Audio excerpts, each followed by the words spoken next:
So the 2026 NBA Draft Combine is now in the books, and after breaking down some of the biggest winners and losers from the Combine in my last video, I wanted to see how everything we learned could impact this year's draft. So here's my updated 2026 NBA mock draft, and let's jump into it. And starting with the number 1 pick, the Washington Wizards once again select Dybantsa from BYU, and this is the pick that just makes the most sense for me here at number 1. Now there are real arguments for Cameron Boozer and Darryn Peterson at this spot, and Washington could absolutely listen to trade down calls, but Dybantsa is still one of the best superstar swings in this class. He is 6'9", explosive, fluid, and he already has the shot creation package of a future go-to scorer in the league. He led the country at 25.5 points per game with the Cougars last season, and then added a 42.5-inch max vertical at the Combine, and the swing skill will be his three-point shot, and he still has to become a more consistent defender at times, but for a Wizards team that already has Trae Young, Anthony Davis, Alex Sarr, and a bunch of young wings, Dybantsa gives them the face of the franchise they have been chasing. At number 2, the Utah Jazz select Darryn Peterson from Kansas, and to me, this is where the draft gets really interesting because if Dybantsa goes first like I think he will, Utah is probably deciding between Peterson and Cameron Boozer, and I definitely lean Peterson here, but Boozer has the Jazz front office connection with Carlos Boozer being a scout for them, but Peterson's NBA fit is just so clean, and I think he's great for this Utah roster. He has positional size, real shot making, defensive quickness, and the ability to play on or off the ball. At Kansas, we didn't even see the full version of him as an on-ball creator, but the high school tape shows a guard who can get downhill, create advantages, and make plays for others. And the concern for him is definitely not talent, it's the injuries that he was dealing with while he was at Kansas, because he missed time with cramping issues, and the medicals will matter. But next to Lauri Markkanen, Jaren Jackson Jr., Ace Bailey, Keontae George, Peterson would not have to save the franchise immediately, and I think he would slot in nicely into that starting lineup. At number 3, the Memphis Grizzlies select Cameron Boozer from Duke, and for Memphis, this is a really strong outcome after what was a brutal year. This roster got stripped down, John Morant's future is uncertain, Jaren Jackson Jr. is gone, Desmond Bane is gone, Zach Edey got hurt, and so now the Grizzlies need a new foundation, and Boozer gives them one of the safest players in this entire class, and I think his ceiling is a lot higher than what people give him credit for. He is 6'8", 250 pounds, skilled, physical, and unbelievably polished. At Duke, he won the National Player of the Year, helped lead a 35-win team, and shot 40% from the three-point line on real volume. Now, the concern is definitely his athletic ceiling, and we definitely saw some issues there at the draft combine because he's not a vertical athlete by any means, and defensively, he is probably best next to a true center, but Memphis has Zach Edey, and that matters, and Boozer's touch, passing, toughness, and winning track record would give the Grizzlies a new frontcourt anchor. With the 4th pick, the Chicago Bulls select Caleb Wilson from North Carolina, and this is exactly the type of upside swing Chicago needs in my opinion. The Bulls finally committed to a rebuild, but the roster still feels a bit scattered. Josh Giddey and Matas Buzelis look like the long-term pieces in Chicago, but this team needs a frontcourt player with star-level talent, and that is Caleb Wilson at this spot. He is 6'9", explosive, fast off the floor, and probably the best pure athlete in this draft class. And when he is flying above the rim, finishing through contact, covering ground defensively, and chasing down shots, he looks like a future franchise cornerstone. And the question is going to be his jumper, and he only made 7 of 27 threes at the Combine, and teams will want to see the shooting stroke more in workouts, but the open floor handle, the defensive range, and the athletic tools he has are real, and for Chicago, Wilson gives the rebuild a much needed identity. Next at number 5, the Los Angeles Clippers select Mikel Brown Jr. from Louisville, and this is where things start changing in my updated mock draft. And honestly, the Clippers might be the wildcard team in this entire lottery. They could trade this pick and try to build around Kawhi Leonard, or they can move into a new era and build around the young talent that they have. And Brown makes sense either way because the shot making he has is real. At the Combine, he measured 6'3.5" barefoot with a 6'7.5" wingspan, and then followed it up with a strong pro day shooting display, and when Brown is rolling, he can hit pull-up threes, finish with either hand, and make passing reads before the defense rotates. And the concern is the back injury that limited his freshman season at Louisville and ended his year early. But if he is healthy, Brown gives the Clippers a dynamic guard who can play next to Darius Garland or be the point guard of the future. With the 6th pick, the Brooklyn Nets select Darius Acuff from Arkansas, and yes, Brooklyn already has a lot of guards, and they drafted several guard types last year in the draft, and Igor Dimon looks like the biggest keeper from that group. But when you are picking 6th, you cannot let roster clutter stop you from taking the best available player, and Acuff has a strong case here. This concerns faded a little at the combine when he measured 6'2" barefoot with a 6'7" wingspan, and that is important because his game is built around skill, pace, and shot creation. He has a slippery handle, a quick trigger, deep range, and a natural feel for manipulating his defenders. And he is not the biggest guard by any means, and he's not an elite vertical athlete, but Brooklyn badly needs elite offensive upside, and Acuff gives them just that, as he's a guard who can eventually become their late clock scorer and someone I believe could be the future of the franchise. Next, with the 7th pick, the Sacramento Kings select Kingston Flemings from Houston, and Kings fans may be frustrated they didn't move up in the lottery, but this range is still loaded with guards who can completely change the direction of their team. Flemings is one of the most dynamic lead guards in the class. He has an explosive first step, surgical touch in the mid-range, and the passing vision to actually run an offense at the NBA level. And Sacramento needs a long-term point guard, and Flemings has the tools to become that guy. The concern, though, is that he did not measure as well as some expected, and he is still around only 183 pounds. But he made up for that during his testing at the combine with elite shooting both from the mid-range and from the three-point level. And so the question really is whether that scoring translates against NBA length. And I think it will, because his creation ability, pace, and lead guard instincts are way too good to ignore. At number 8, the Atlanta Hawks select Aday Mara from Michigan, and Aday Mara was one of the biggest winners from the NBA draft combine. He measured in at 7'3" barefoot with a 9'9" standing reach, which is absolutely ridiculous. But what makes him different is not just the size, it's actually his passing ability. At Michigan, Mara finished 4th in the nation in box score plus minus, while posting a rare combination of a 12% block rate and a 19% assist rate, and that is not normal for a center that big. He also protects the rim, finishes efficiently around the basket, has real footwork, and can operate as a passer from the elbows and the wings. And the concerns are definitely obvious because he doesn't shoot it well from outside or from the free throw lines, and teams will attack him in space. But Atlanta has the size and the versatility around him to cover that, and I do think Quinn Snyder could unlock his playmaking ability and take him even to the next level in the league. And with the 9th pick, the Dallas Mavericks select Keaton Wagler from Illinois. And for Dallas, this pick is all about finding a long-term running mate for Cooper Flagg, and Keaton Wagler could be just that. And the Mavericks didn't get lottery luck like they did last year, but this spot, they still land a guard who fits exactly what they need. Wagler is 6'5", crafty, smart, and comfortable playing with or without the ball, and that matters because Kyrie Irving is still there, and Cooper Flagg is going to have the ball too. And Wagler does not need to dominate possessions to impact the game, but when Illinois needed him to orchestrate offense, he showed high-level passing, pace, and tough shot making, and his rise has been one of the better stories of this draft class, going from a relatively unknown prospect to being in the lottery, and he can shoot, create, make reads, and eventually become the guard Dallas grows next to Flagg. At number 10, the Milwaukee Bucks select Braden Burries from Arizona, and this is the type of pick Milwaukee needs, whether Giannis Antetokounmpo is still there or not.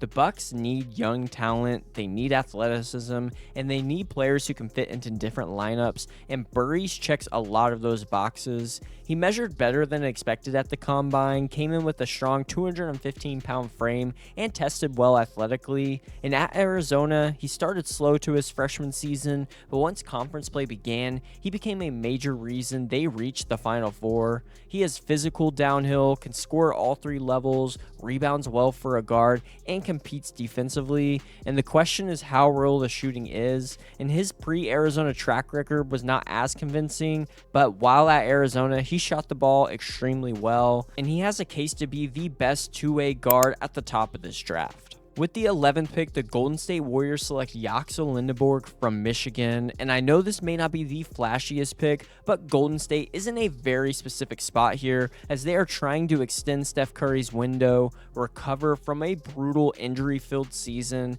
and still build some bridge into the future, and Lendeborg to me fits that exact idea. He is 6'9" with a 7'4" wingspan, 240 pounds, and can do a little bit of everything as he handles, rebounds, defends, passes, and fills up the stat sheet. And he is also older and will be 24 years old as a rookie, so the upside debate is fair, but his development curve is the selling point as he went from JUCO to UAB to Michigan, and every time the competition got harder, he just got better. And after winning a national championship with the Wolverines this past season, he looks like a ready-made impact forward that could immediately contribute for Golden State. With the 12th pick, the Oklahoma City Thunder select Merez Johnson Jr., who is also from Michigan, and Merez is another one of the big winners from the NBA Draft Combine, and this pick for Oklahoma City should make the rest of the league uncomfortable if it happens. OKC already has one of the deepest rosters in basketball,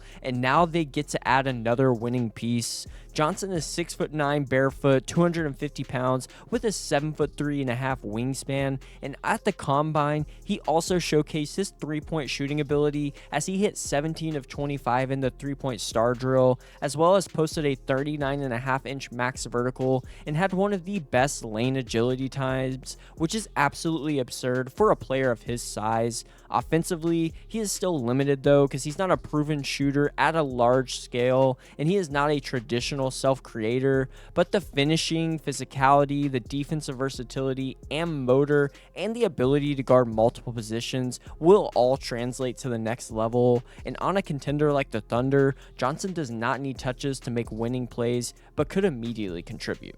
And next, with the 13th pick, the Miami Heat select LeBaron Philon from Alabama, and this feels like the type of late lottery guard Miami has had success with before.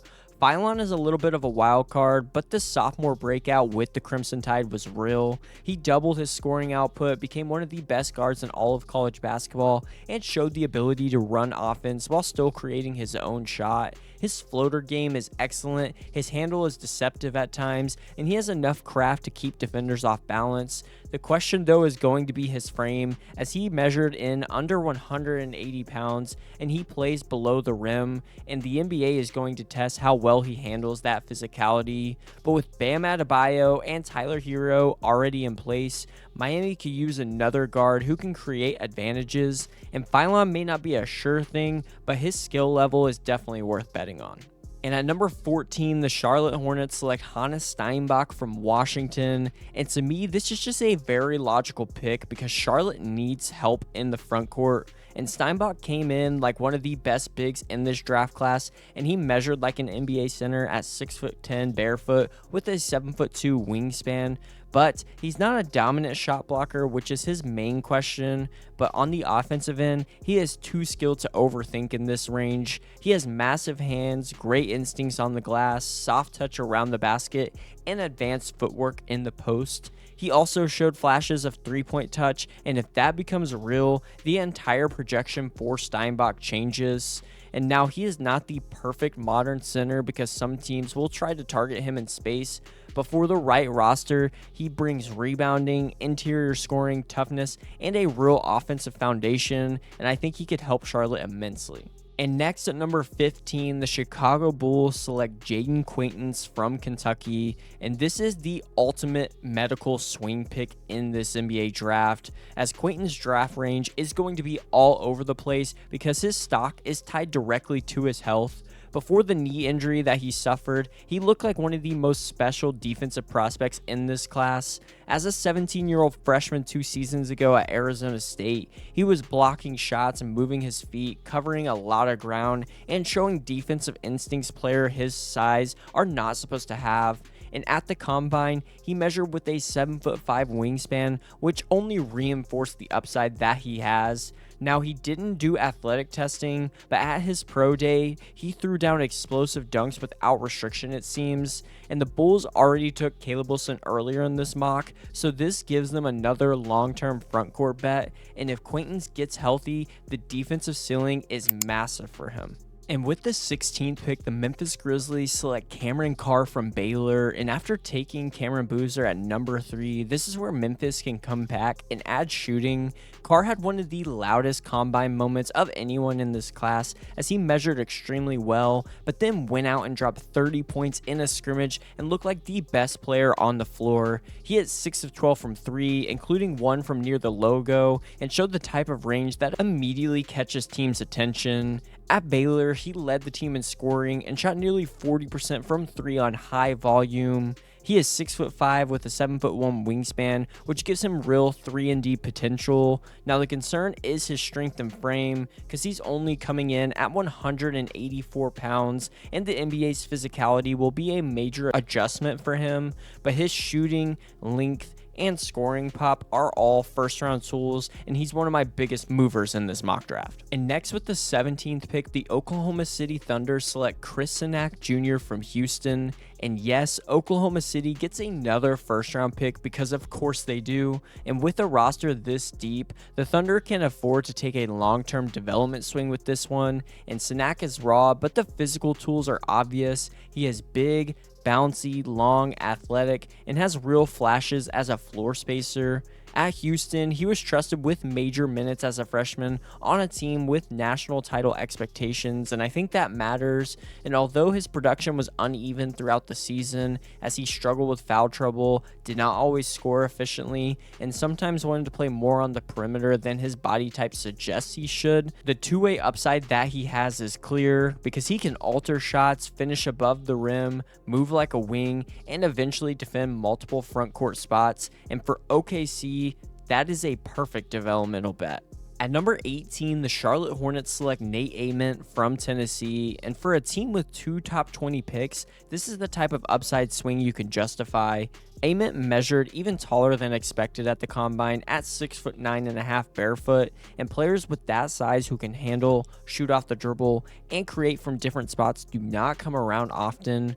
The early part of his freshman season was definitely rough as he struggled with efficiency, struggled to impact the game defensively, and looked like a player still figuring out how to use his tools. But in the middle of the season, he flashed the upside once again, averaging nearly 24 points during a 6-game stretch for Tennessee. Then an ankle injury came and disrupted his momentum, and he struggled in March, so the risk here is real. But Ament came into his freshman year as one of the projected top picks in this NBA draft, and his shot-making size would give Charlotte another high-ceiling forward that they could develop. With the 19th pick, the Toronto Raptors select Bennett Sturts from Iowa, and this pick to me is all about Bennett Sturts' skill and feel for the game. Toronto needs a point guard and a center, and here they get one of the most polished guards in the draft in Sturts. Now, Bennett Sturts will be 23 as a rookie, and that will hurt him with some teams, but for Toronto, that may not matter as much because this is a franchise trying to retool quickly after a Game 7 loss to Cleveland in the playoffs, and Sturts transferred from Drake to Iowa this past season and kept producing at a high level in one of the toughest conferences in all of college basketball. He sees the game early, throws on-time passes, uses pump fakes, finishes with touch, and can shoot from deep off the dribble. And he's not going to win athletic testing by any means, and he is not necessarily the most explosive, but his IQ, shot making, and playmaking are too advanced to ignore, and in the late teens or early 20s, he could be real value for a team. At number 20, the San Antonio Spurs select Kareem Lopez from the NBL, and this is a classic Spurs type fit to me. San Antonio already has Victor Wembanyama. They already have a loaded guard group with De'Aaron Fox, Stephon Castle, and Dylan Harper, and what they need now are wings and forwards who can defend, rebound, move the ball, and not demand touches, and that is Lopez to me. He is 6'8", 220 pounds, young, productive, and versatile. He has shown that he can guard multiple positions, handle the ball a little bit, make connective passes, and he also rebounds like a forward and can spot up when needed. Now, his jumper is still hot and cold at times, and he does not have elite burst as a driver, but not every pick is about finding a first option, and San Antonio definitely doesn't need that. But Lopez to me projects as a high-level complementary piece who can make stars better, and next to Wembanyama, that skill set is extremely valuable. Next at number 21, the Detroit Pistons select Christian Anderson from Texas Tech, and this pick right here is about giving Cade Cunningham more help. Detroit's missing piece is obvious, as they need another creator who can shoot, pass, and keep the offense moving when Cade is off the ball or off the floor, and Anderson definitely helped himself at the combine as he measured with a 6'6" wingspan, posted a 40.5-inch max vertical, and shot the ball extremely well in drills, and he is probably the most natural playmaker of the remaining guards in this class, and he has a real argument as being one of the best shooters as well. He hit 41.5% from 3 this season, and he can play both on and off the ball, and right now the only thing holding him back is his size in this draft, but the skill fit with Cade makes a lot of sense here to me. With the 22nd pick, the Philadelphia 76ers select Henry Vassar from North Carolina, and this pick is about finally giving Philadelphia more reliable frontcourt depth behind Joel Embiid. Every postseason, it seems like the same issue comes up as Embiid is either hurt, limited, or carrying too much, and the Sixers need better big man options around him, and Vassar would give them a different type of center. He is agile, skilled, and has real shooting touch. He made 43s, became one of the best play finishers in this draft class, and offers enough connective passing to keep the offense moving. He also can set screens, catch lobs, space the floor, and provide help side defensive value. And the concern for me is strength at the NBA level, as he's only 227 pounds and can get pushed around and is not necessarily a dominant shot blocker for a 7-footer. But next to Tyrese Maxey and VJ Edgecombe, Vassar gives Philly a modern frontcourt piece that they can add to their rotation and start using next to Joel Embiid. Up next with the 23rd pick, the Atlanta Hawks select Dalen Swain from Texas, and after taking Aday Mara earlier in this mock, Atlanta comes back and adds another long, athletic, versatile piece. Swain helped himself during Texas's NCAA tournament run, and now teams are starting to pay attention because the tools he has are extremely loud. He is explosive, tough, active defensively, and comfortable making plays in transition or during ball screen situations. And his role in the NBA probably will not look exactly like his role in college, but the extra reps as a creator that he saw at Texas helped his overall development. He averaged 3.5 assists, showed more pull-up flashes, and can pressure the rim with force. But the biggest issue is the jump shot, and it's a real problem. His mechanics look stiff, the percentages are bad, and defenses are going to dare him to shoot in the league. But if his shot ever becomes respectable, Swain has real Swiss Army knife upside and could be one of the best gets out of this draft.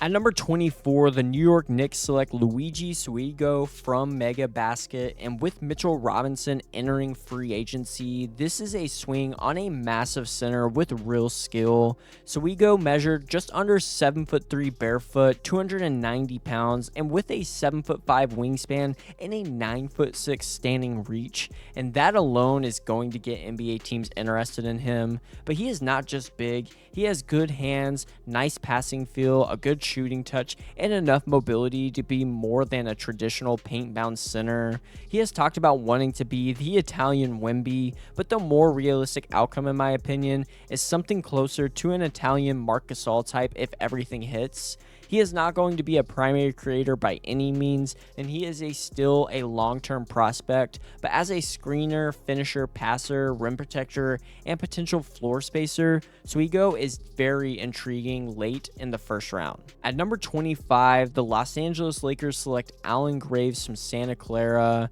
and this is the type of pick that analytics departments are going to love. Graves did not put up massive box score numbers, and he is not a combine standout and was actually one of my losers, and there are definitely athletic limitations there, but when you look at the advanced indicators for Graves, the efficiency, the rebounding, the defensive disruption, and his overall impact, he starts to become a very interesting prospect. He came off the bench as a redshirt freshman with Santa Clara and quietly became one of the most efficient producers in all of college basketball. He showed that he can shoot threes, attack the offensive glass, defend with activity, and make winning plays without needing many touches. But the question is whether he stays in the draft, because he is also a top-ranked player still in the transfer portal for college basketball. Before the Lakers, Graves would be a strong, versatile forward who could grow into a very valuable role player alongside their core of Luka Doncic and Austin Reeves. And with the 26th pick, the Denver Nuggets select Koa Pete from Arizona. And Pete was one of my biggest losers from the NBA Draft Combine, as it definitely didn't do him any favors. And right now, he's one of the toughest evaluations in this class. But one thing Pete is, he is a winner. He is physical, relentless, productive, and he was one of Arizona's best players during a Final Four run this past season. In the NCAA tournament, he averaged 17 points, 7.5 rebounds, and when he gets downhill or catches the ball around 15 feet and in, he is a problem. But the combine did not help him at all. He measured just 6'7", really struggled in the shooting drills, and finished near the bottom in multiple athletic tests. And that raises real questions for me about his role in the NBA. Now, Denver can definitely afford some patience with his development, but Pete may honestly benefit from another year in college to expand his range. Next, with the 27th pick, the Boston Celtics select Tunde Yesufu from Baylor, and this is a classic upside swing for a team that can afford to be patient. Yesufu entered Baylor with lottery buzz because the physical tools are obvious for him. He is powerful, explosive, relentless, and when he is attacking in transition, crashing the glass, or using his motor defensively, he looks like an NBA type of wing. But the issue is his skill development. When teams took away his drives, the half-court offense definitely got more difficult, and his jumper is inconsistent to say the least. And for a non-playmaking wing, the shooting has to become a real threat for him to take that next step in his development. But to me, there were enough flashes of shot making to keep teams in this range optimistic, and Boston has done a strong job of developing young players, and if Yesufu's perimeter game comes around, this could be one of the better upside bets late in the first round. With the 28th pick, the Minnesota Timberwolves select Malik Thomas from Arkansas, and I really like this fit if Thomas decides to stay in the draft. He is one of the more confident shot makers in this draft class. He has deep range, an extremely quick release, a dangerous pull-up game, and enough ball screen craft to play a combo guard type of role. At Arkansas, he had to share touches with Darius Acuff, so the playmaking sample was not huge, but that is part of my projection, and teams have to imagine what he looks like with more responsibility. But the bigger concern for me, though, is at the NBA Draft Combine, he measured 6'3" barefoot, and he does not get to the rim consistently, but the shooting versatility he brings is real. In Minnesota's ball-sharing offense, Thomas would not need to be a primary engine right away, as they obviously have Anthony Edwards for that, and he could space the floor, attack closeouts, and grow into a nice bench scorer for the Timberwolves. And with the 29th pick, the Cleveland Cavaliers select Amari Allen from Alabama, and this is all about chasing a valuable wing archetype. Teams are drawn to players who have positional size, shot making, and passing feel, and Allen has pieces of that profile. He can make shots, move the ball, and provide enough versatility to imagine him fitting into a playoff rotation down the line.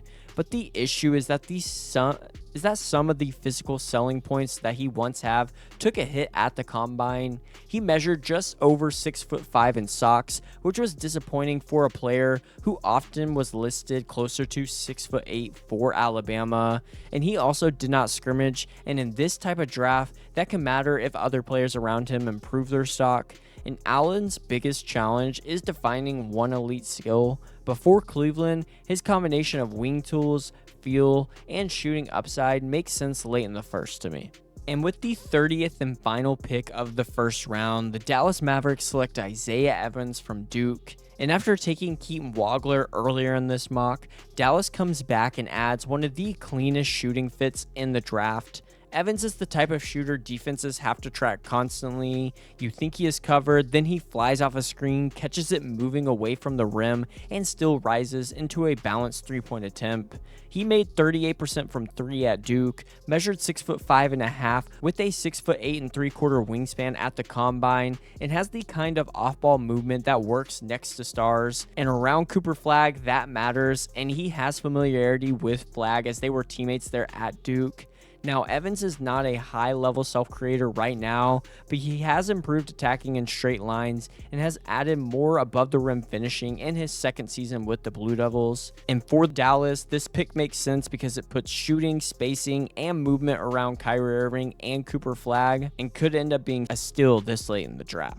But that wraps it up for my updated 2026 NBA mock draft after the NBA Draft Combine. Let me know your thoughts on this mock draft in the comments down below. Also, if you enjoyed the content, don't forget to drop a like on the video and subscribe to the channel. Thank you so much for watching, and I'll see you in the next one.